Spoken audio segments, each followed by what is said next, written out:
चलिए, जय Hind. Hindi pedagogical segment, जो कि आपकी संस्कृत के लिए, अंग्रेजी के लिए, अन्य विषयों के लिए, उर्दू के लिए भी महत्वपूर्ण होती है। भाषा क्या है? भाषा, अच्छा मैं जो बोल रहा हूँ किस में बोल रहा हूँ? भाषा में ही ना। यानी आपसे बात करने का एक माध्यम है भाषा, यानी विचार का विनिमय, मतलब आदान प्रदान करने का माध्यम क्या है? भाषा।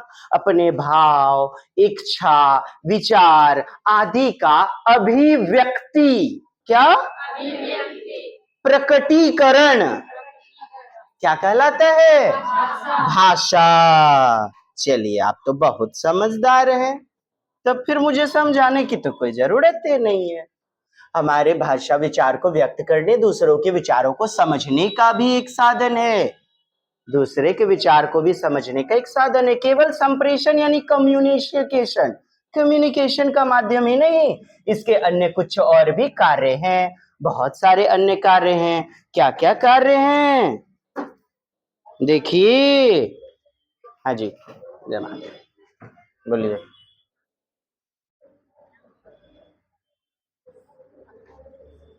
हाँ,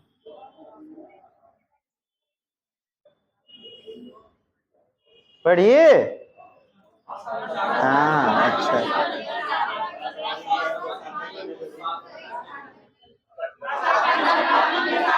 हाँ,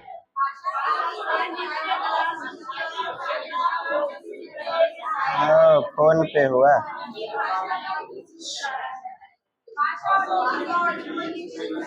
हा हा हा हा।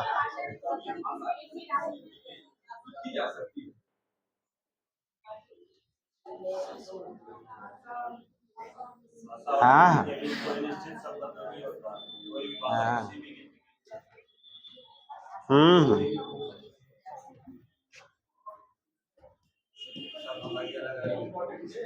हाँ हाँ।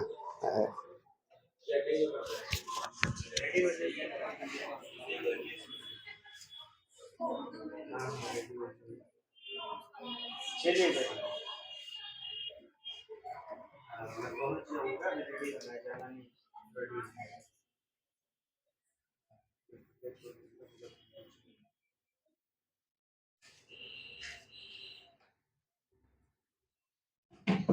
बात कुछ समझ में आई?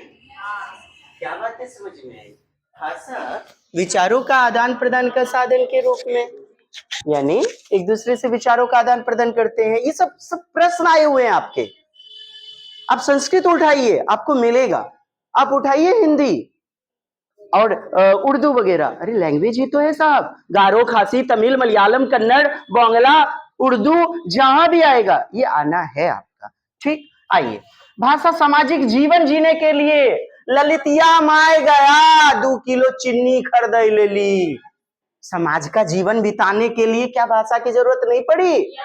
एक गिट्टी, एक ट्रक गिट्टी उनटाई दी है, हाँ? कत पैसा लीजिएगा, भाषा ही तो है। तो सामाजिक जीवन को मीनिंगफुल बनाने में भी भाषा चाहिए। भाषा ज्ञान प्राप्ति के साधन के रूप में, नॉलेज, पढ़ाई लिखाई। सोचिए, भाषा नहीं होता, बोल पाते मेरे से? सोचिए, लिखी नहीं होती साहित्य, लिखी नहीं होती पुस्तकें। कभी सोच कर देखना यार, पशु कैसे जीवन गुजारते हैं बिना भाषा के। और भाषा नहीं तो विचार कैसे करोगे आप? तो भाषा बड़ी जबरदस्त खिल्टिस वाला चीज है।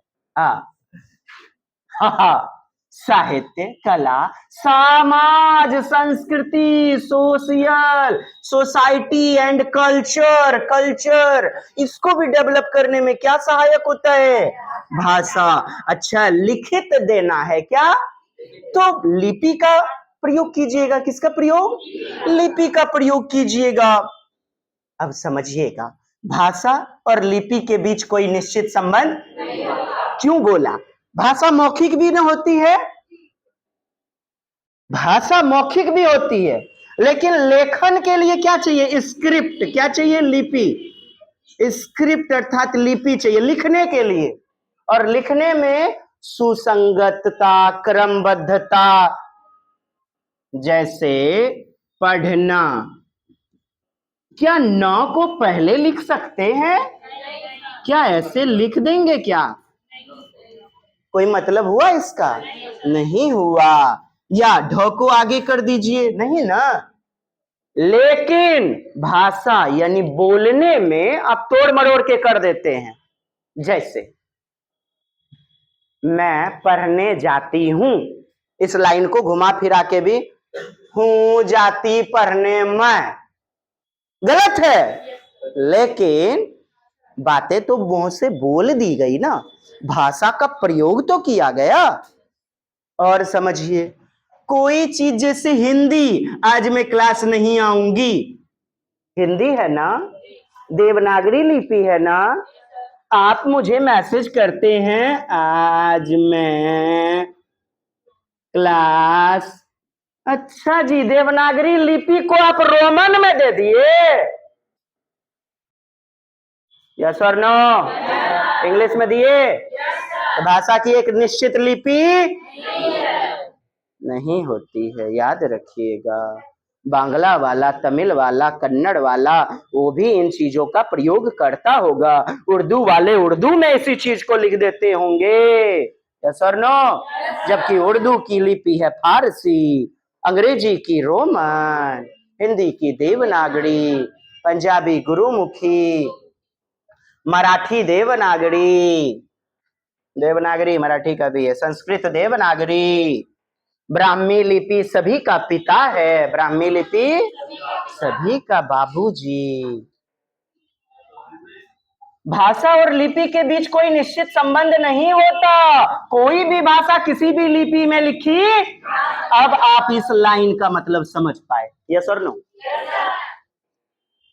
भाषा के भेद, भाषा के तो भाषा के मेन रूप से दो भेद, मौखिक और लिखित, और तीसरा वाला सामान्यतः सांकेतिक, साइन लैंग्वेज, सांकेतिक इशारे। शुरू में बच्चे का जन्म, बच्चा बातें कैसे समझती है मम्मा, उसके संकेत को समझ के, हाव भाव को समझ के ना जी।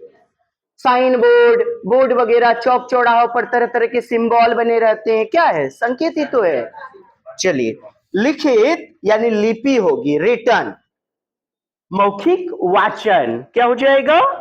वाचन। अब देखिएगा, आपने देखा मौखिक, मैंने अभी जो भी बोला, क्या वो कल खोजिएगा तो मिलेगा? उसके लिए लिखना जरूरी है। तो लिखना अस्थाई होगा, लिखना क्या होगा?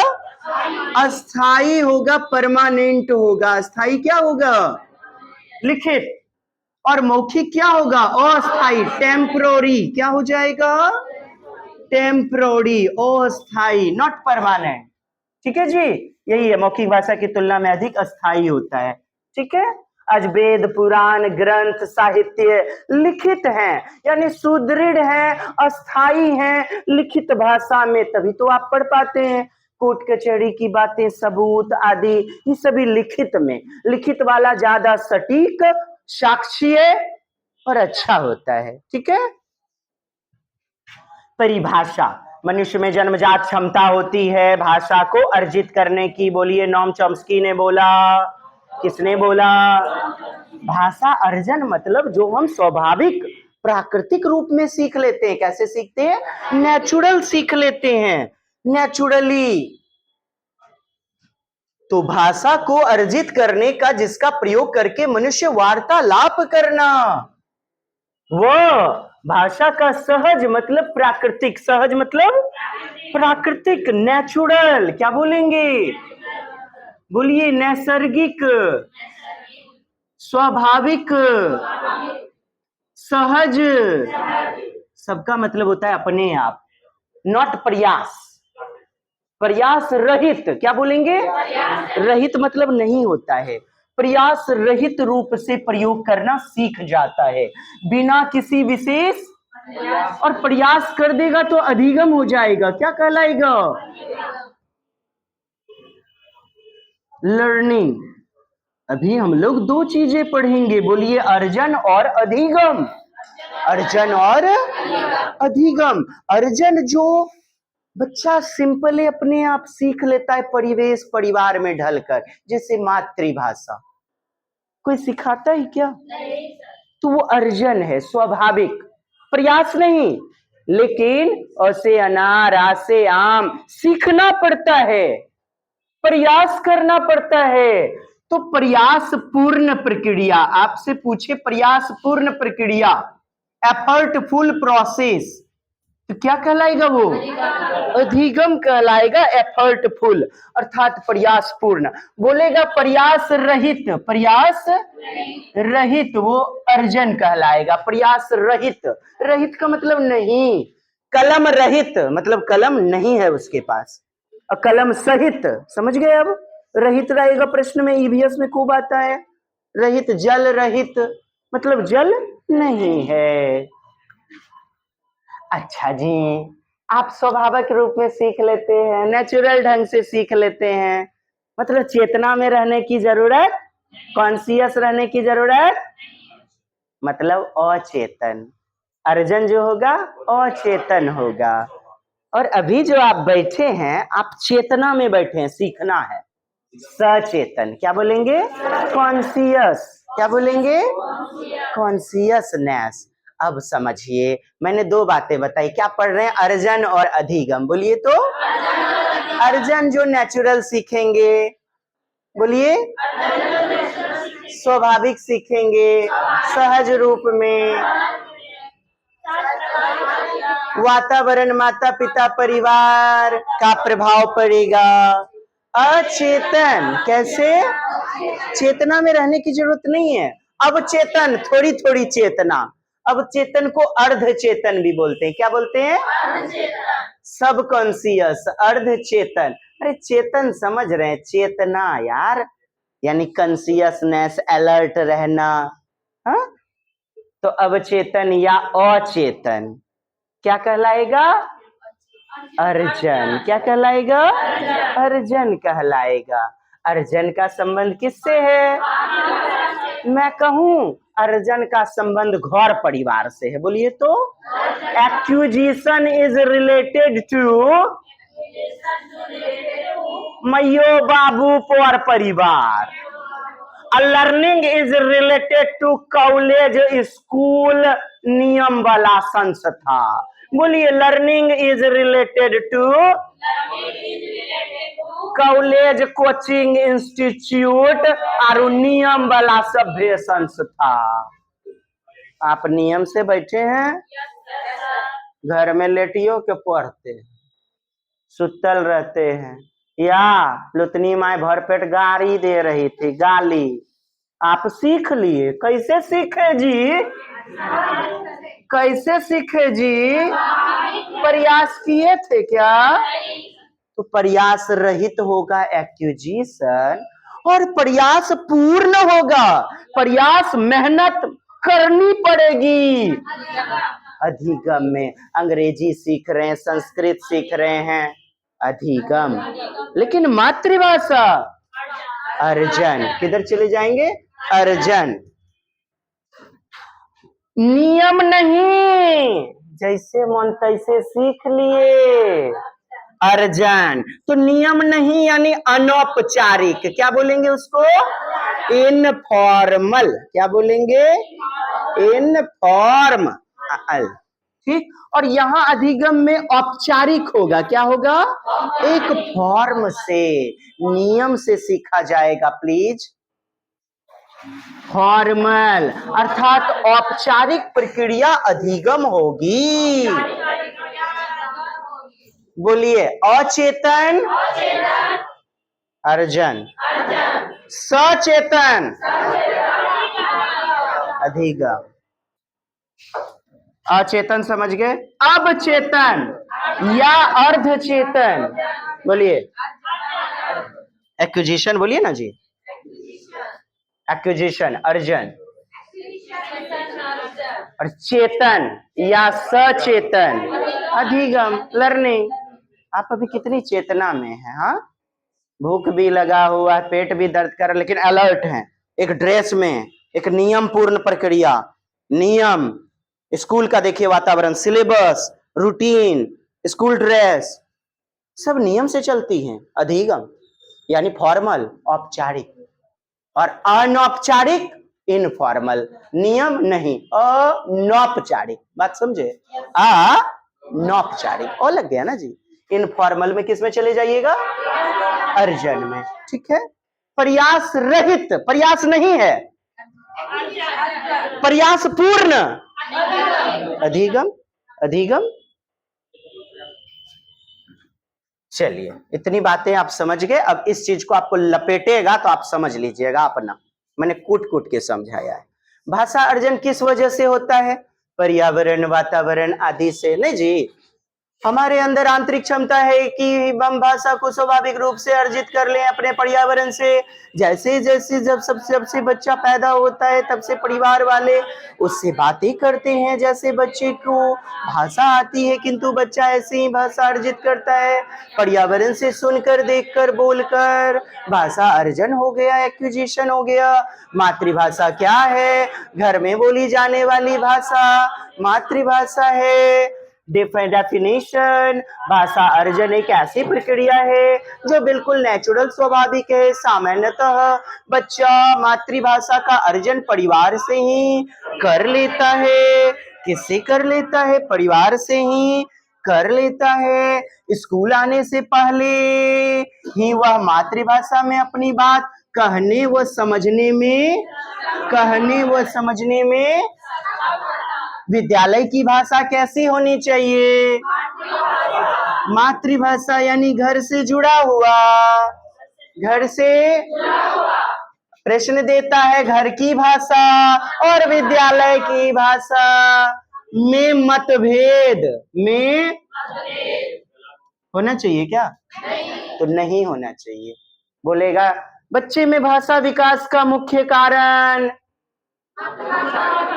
मातृभाषा और स्कूल की भाषा में विविधता है, तो गलत हो जाएगा। एकता होनी चाहिए, समानता, यानी स्कूल में पढ़ाया जाने वाला कॉपी किताब को उसके घर परिवेश मातृभाषा यानी घर की भाषा में मध्यस्थता की भूमिका, क्या, मीडिएटर, मध्यस्थता की भूमिका निभानी चाहिए।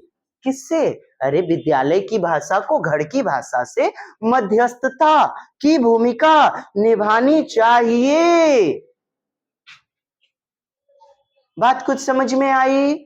विद्यालय आने से पहले बच्चा कोड़ी स्लेट नहीं होता, अपनी मातृभाषा में समझने में, बात कहने में सक्षम, रीते बर्तन बच्चे रीता यानी खाली नहीं होता। कहते हैं स्किनर, थॉर्नडाइक जो है व्यवहारिक मनोवैज्ञानिक, व्यवहारवाद किसके जनक हैं, व्यवहारवाद, उनका सिद्धांत कि बच्चे खाली बर्तन होते हैं। क्या होते हैं, वॉटसन ने कहा कि मुझे कुछ नवजात शिशु दे दो, चोर छुद्दर जो भी बनाना होगा ना, डॉक्टर इंजीनियर मैं बना दूंगा। हाँ, बच्चे खाली बर्तन होते हैं। तो व्यवहारवाद में कभी जाइएगा, संज्ञानवादी में जाना है, जीन पियाजे, वाइगोत्स्की, कोहलबर्ग के साथ, नहीं जी। तो ये बातें आप समझ गए। फिर समझिएगा, विद्यालय आने से पहले बच्चे अपनी बात कह पाने में, समझ पाने में सक्षम होते हैं, नहीं होते हैं क्या। मेरी जो लाइनें हैं ना, इसको घुसने दीजिए कान में। कुछ नियम वगैरह भी आत्मसात करने लग जाते हैं। भाषा अधिगम, बोलिए लैंग्वेज का लर्निंग, अभी बताया हमने, बोलिए यस और नो, अभी बताए। प्रयास करते हैं ना, चेतन रूप से या सचेतन, क्या, चेतन, कॉन्शियसनेस माइंड चाहिए। चेतन या सचेतन रूप से सीखी जाती है, नियम से सीखी जाती है। बिना नियम के किधर जाएंगे, अर्जन, और नियम, पैटर्न, स्ट्रक्चर, अधिगम, बोले तो लर्निंग। लर्निंग, अधिगम मतलब होता है सीखना, अधिगम मतलब क्या होता है, सीखना। किताबें पढ़नी होती हैं, किताब भी तो एक नियम से, कौशल सीखते हैं, शिक्षकों की जरूरत पड़ती है। अधिगम में कोई पढ़ाने वाला होता है, सिखाने वाला होता है, और वहां अर्जन में बच्चा खुद ब खुद सीख लेता है, एक्विजिशन में। अतः भाषा अधिगम एक औपचारिक नियम पूर्ण प्रक्रिया है। फॉर्मल क्या है? औपचारिक। अधिगम का संबंध दूसरी भाषा एवं तीसरी भाषा से है। जैसे अंग्रेजी सीखिए, संस्कृत सीखिए या अन्य चीजें, या कोई विदेशी भाषा, चीनी, फ्रेंच, जर्मन भाषा आदि सीखिए, तो दूसरी भाषा एवं तीसरी भाषा। हम लोग त्रिभाषा सूत्र पढ़ेंगे दौलत सिंह कोठारी का, DS कोठारी का, जो 64-66 में आया था। Three lingual formula, trilingual formula, त्रिभाषा। जान रहे हैं? चलिए, तो पहली भाषा का संबंध मातृभाषा अर्जन से है, और दूसरी एवं अन्य भाषा का संबंध किससे? अधिगम से। चेतन प्रक्रिया क्या कहलाएगी? प्रयास पूर्ण क्या कहलाएगी? औपचारिक माहौल चाहिए। अब देखिए, नियम पूर्ण माहौल चाहिए, औपचारिक यानी पूरी तरह से फॉर्मल। ये वातावरण देख पा रहे हैं? बाजा गाजा बजा दे बगल में, क्या यह नियम के अनुसार सही था? यानी औपचारिक माहौल, वातावरण नहीं। तो औपचारिक वातावरण चाहिए। स्किनर के अनुसार भाषा कॉपी करने से, किससे? अनुकरण, देखा देखी। बोल बेटा एप्पल, मम्मी बोला एप्पल, बेटा बोला क्या? एप्पल। हाँ बेटा बोल बोल, नहीं तो पढ़ेगा तो लग जाएगा चप्पल। हाँ, अनुकरण के द्वारा, इमिटेशन, क्या? अरे बच्चा नहीं करता उधर से, ये अनुकरण हुआ। बच्चे भी तो भाषा ऐसे ही सीखते हैं। मम्मा बोलती है बेटा पापा पापा, बच्चा भी पापा बोलता है। धीरे धीरे बोलते बोलते बोलते अनुकरण, कॉपी, दोहराना, दोहराना से सीख जाता है। अनुकरण किस में चले जाएंगे? स्किनर। पुनर्बलन से सीखी जाती है, किसके द्वारा? पुनर्बलन भी किसके साथ जाएंगे? पुनर् यानी फिर से एक प्रकार का बल मिलना, क्या मिलना? पुनर्बलन, रीइंफोर्समेंट। बच्चे ने होमवर्क फिनिश कर लिया, बोलिए। पापा जी डेयरी मिल्क दे दिए पुरस्कार स्वरूप, बच्चा पुनर्बलित हो गया। क्या मिला? पुनर्बलित हो गया। क्या हो गया? अंदर से एक गदगद हो गया कि यह काम करने से मुझे पुरस्कार मिलता है, हाँ, वाहवाही मिलती है, शाबाशी मिलती है। तो स्किनर का प्रयोग सफेद चूहे पर था। किस पर था? और कबूतर पर। चूहे ने पिंजरे में कितनी ही बार, कई बार प्रयास करके उछल कूद मचाई, तब उसे रोटी की प्राप्ति हो गई। कबूतर ने कई बार प्रयास किया, यानी उसी क्रिया को कई बार अनुकरण, दोहराया, तो उसे मटर का दाना पुरस्कार स्वरूप मिल गया। प्रयोग था ना जी कबूतर का, तो पुरस्कार स्वरूप मटर का दाना मिल गया। तो वह कबूतर क्या हो गया? पुनर्बलित। क्या हो गया? रीइंफोर्स्ड। बच्चे भी भाषा जब सीखने लगते हैं, देखते अरे ये बातें समझ रहे हैं, इससे फायदा है, चलो इसको सीखा जाए। तो पुनर्बलन और अनुकरण, स्किनर चले जाइएगा। वाइगोत्स्की के अनुसार बच्चा भाषा किससे? सामाजिक सांस्कृतिक अंतःक्रिया, किससे? सामाजिक उपकरण से। उपकरण किससे? सोशियल टूल्स से। संकेत मिसाड़े, पाढ़ निर्माण, ढांचा निर्माण, स्कैफोल्डिंग, सामाजिक सांस्कृतिक अंतःक्रिया से सीखता है। व्याकरण के संदर्भ में सिखाया जाना चाहिए। व्याकरण को संदर्भ यानी बाहरी वातावरण से जोड़कर सिखाया जाना चाहिए। कैसे सिखाया जाना चाहिए? बाहरी वातावरण यानी संदर्भ से जोड़कर, संदर्भ से क्या करके? संलग्न करके सिखाया जाना चाहिए। ठीक है जी, व्याकरण को संदर्भ में सिखाया जाना चाहिए। भाषा सीखने के लिए प्रिंट रिच एनवायरनमेंट, बोलिएगा, print rich environment.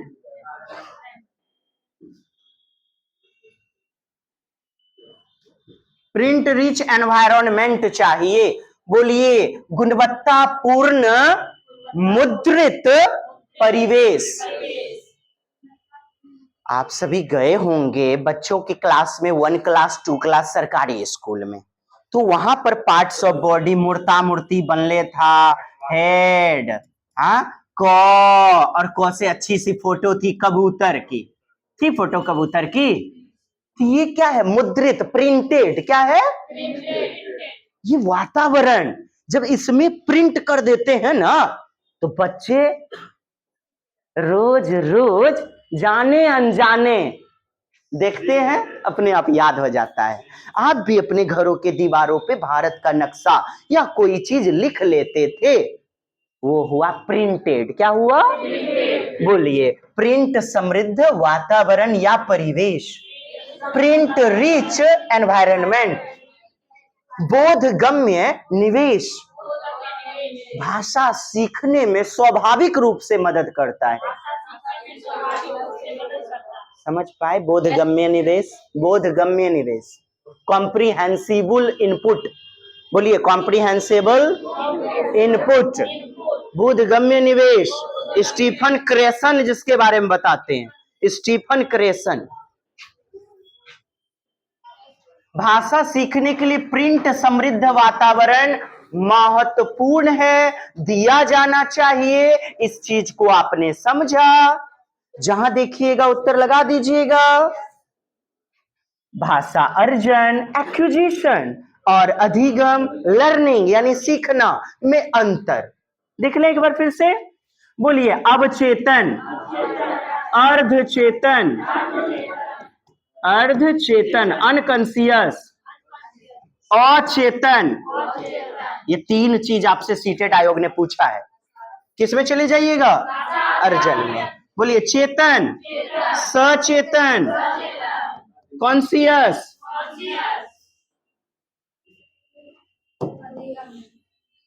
Conscious mind. किसमें चले जाइएगा? लर्निंग में। किसमें चले जाइएगा? नियम पूर्ण प्रक्रिया। कोई व्यक्ति छूटे नहीं, खबरदार। उम्मीद करता हूं मैंने हद से ज्यादा इस चीज को दिमाग में रचा बसा दिया है। ये सर नो देखता हूं। स्वाभाविक यानी नैसर्गिक, नैसर्गिक आता है। भाषा अर्जना नैसर्गिक प्रक्रिया अस्ति। सही है ना?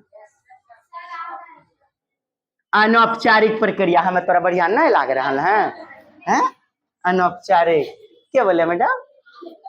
अच्छा, अनौपचारिक। अच्छा जी, बताए ना। इनफॉर्मल, बिना नियम से। औपचारिक यानी फॉर्मल। मातृभाषा, मदर टंग, और दूसरी भाषा सेकेंड लैंग्वेज एवं अन्य, अदर्स, अधिगम हो जाएगा। ठीक। प्रयास रहित, प्रयास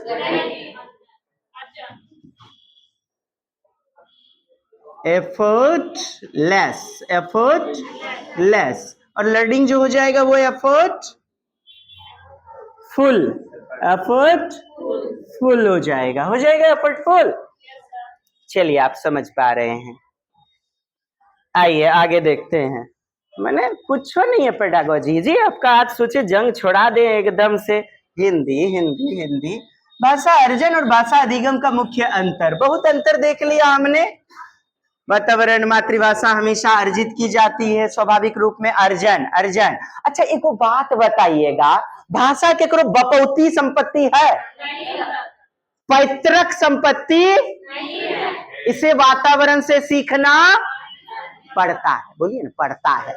इतना वो नहीं जानते हैं जी। उसने हमें देखा, रुक रुक के हमने भी उसे देखा।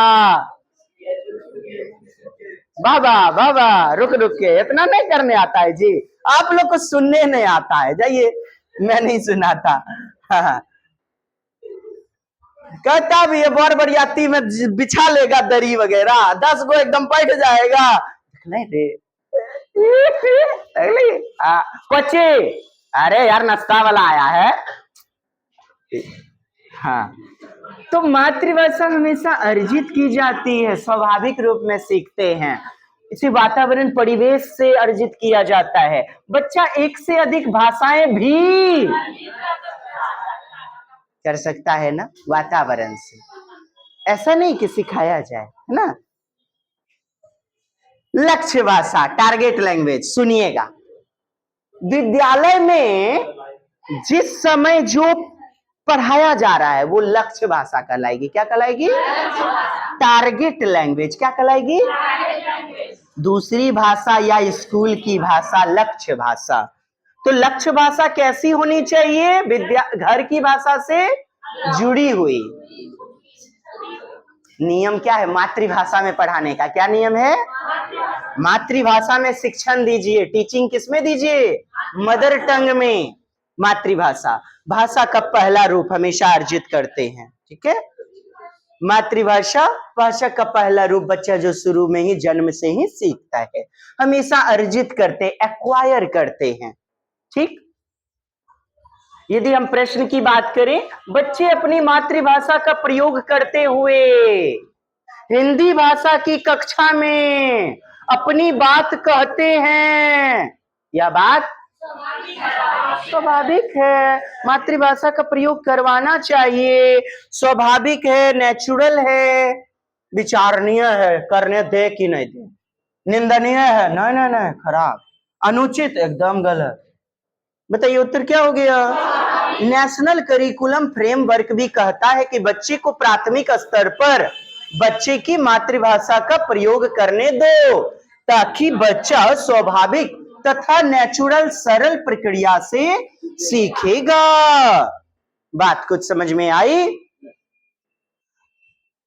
बच्चे को स्वयं यानी खुद से, बोलिएगा क्या? लर्निंग बाय डूइंग, स्वक्रियाशीलता। बोलिए तो स्वक्रियाशीलता, खुद से अभिव्यक्त करने देंगे अपनी घर की भाषा, विद्यालय की भाषा एक होनी चाहिए, अलग अलग मतभेद नहीं होना चाहिए। मातृभाषा प्रयोग करने की वजह से बच्चे की भाषा में क्षेत्र भाषा, रीजनल लैंग्वेज, क्षेत्रीय भाषा का प्रभाव हो सकता है। जैसे बच्चे सड़क को सड़क बोलना, यह एक स्वाभाविक बात है। अब सुनिएगा, हेलो, बच्चा बंगाल में पैदा लिया, मातृभाषा बोंगला। बोलिए बोंगला। बापोर नौकरी यूपी में जाके पोस्टिंग हो गया सिपाही के, हाँ, हिंदी बोलेगा, उसका क्षेत्र का भाषा क्या होगा? हिंदी। मातृभाषा अलग हो गई उसकी, और क्षेत्र की भाषा, क्षेत्रीय भाषा यानी प्रादेशिक भाषा, रीजनल लैंग्वेज अलग हुई। कल और बड़े तौर पर बताऊंगा। हम मातृभाषा और बहुभाषिकता, बोलिए बहुभाषिकता, को स्वीकार करते हैं, संसाधन के रूप में देखते हैं। एक शिक्षक को अपनाना चाहिए, बहुभाषिकता को सम्मान देना चाहिए। बहुभाषिकता, मल्टीलिंगुअलिज्म, बोलिए बहुत सारी भाषा, मल्टी। हमारे विद्यालय की कक्षा समावेशी होती है। कैसी होती है? यानी विभिन्न विभिन्न संप्रदाय, रूप, रंग, जाति, अलग अलग भाषा, सबको सम्मान कीजिए। नहीं जी, इंक्लूसिव एजुकेशन जॉन डीवी की।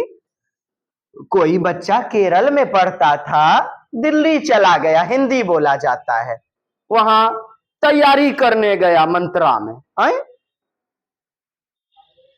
हिंदी बोला जा रहा है, क्या वहां शिक्षक उसे मलयालम बोलने से मना करेंगे? केरल की मातृभाषा मलयालम, बोलिए, दिल्ली में मूल रूप से हिंदी, तो उस विद्यालय में मलयालम को मान्यता दिया जाएगा। तमिलनाडु का तमिल वाला बच्चा, बंगाल का बंगाली बच्चा यदि पहुंच गया तो उस सब की भाषा को सम्मान दिया जाना चाहिए। दो से अधिक भाषा को क्या बोलेंगे? बहुभाषिकता। क्या बोलेंगे? बहुभाषिकता, मल्टीलिंग्विज्म। और एक होता है द्विभाषिकता, दो भाषा का ज्ञान। बोलिएगा, तो दो भाषा का ज्ञान है बच्चे को तो बाइलिंगुअलिज्म। क्या बोलेंगे? द्विभाषिकता। तो बहुभाषिकता को संसाधन के रूप में देखना चाहिए। प्रश्न अक्सर देगा बहुभाषिकता बाधक है, रुकावट है, हिंड्रेंस है, बाधा है, अवॉइड किया जाना चाहिए, अनदेखा किया जाना चाहिए। क्या किया जाना चाहिए? गलत बात है, अनदेखा नहीं किया जाना चाहिए। नहीं, चलिए आप समझ पाए। कल हम लोग विविध रूप देखेंगे भाषा के। आज के लिए इतना ही। सर आ चुके हैं, संस्कृत पढ़ते हैं। कल यहाँ पर हम लोग विविध रूप में देखेंगे, ठीक है।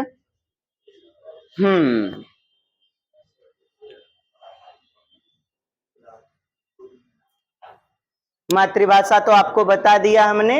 राष्ट्रभाषा क्या? हिंदी नहीं है। संविधान के तौर पर नेशनल लैंग्वेज हिंदी नहीं है, वो राजभाषा है, यानी राजकाज का ऑफिशियल लैंग्वेज हिंदी। और हिंदी किस में? बोलिए। आर्टिकल 343 के पैरा नंबर 1 में, आर्टिकल पैरा नंबर 343 के अनुसूची 1 में राजभाषा। अब बोलिए सह राजभाषा, आर्बिट्री ऑफिशियल लैंग्वेज, सहायक राजभाषा, आंग्ल भाषा, अंग्रेजी को कहते हैं। 343 के 2 एवं 3 में 15 साल के बाद भी इसे लागू कीजिए। 2 में यह सहायक राजभाषा है, 343 का 2, ठीक है। और 343 का पैरा नंबर 3 कहता है इसे 1965 के बाद भी बने रहने देना है। मानक भाषा समझ रहे हैं? मानक स्टैंडर्ड लैंग्वेज मतलब कार्यालय में, ऑफिस में जिस भाषा का प्रयोग होता है, जो शुद्ध भाषा हो, शिक्षा व कार्यालयी प्रयोग, कोर्ट कचहरी आदि की भाषा। मानक भाषा, स्टैंडर्ड लैंग्वेज तो अंग्रेजी को लेकर के चलते हैं कोर्ट कचहरी में विशेषकर। भारत 1963 का जो भाषाई अधिनियम था, OLA, बोलिए ऑफिशियल लैंग्वेज एक्ट, ओला, ऑफिशियल लैंग्वेज एक्ट, भाषाई राजभाषा अधिनियम के तहत आर्टिकल 343 के 1 में हिंदी भारत की राजभाषा है, ठीक है जी। ये कब पारित हुआ? 1963 के भाषाई क्षेत्र में जो अधिनियम बने हुए थे। विस्तृत और भी बातें हैं, कल हम लोग इसके चरणों को देखेंगे। चरण, यहां से कई सारे प्रश्न आते हैं और बच्चे कितने शब्द का प्रयोग करते हैं। उम्मीद करता हूं बेहतर लगी होगी हमारी प्रयास। धन्यवाद। जय हिंद, जय भारत, वंदे मातरम।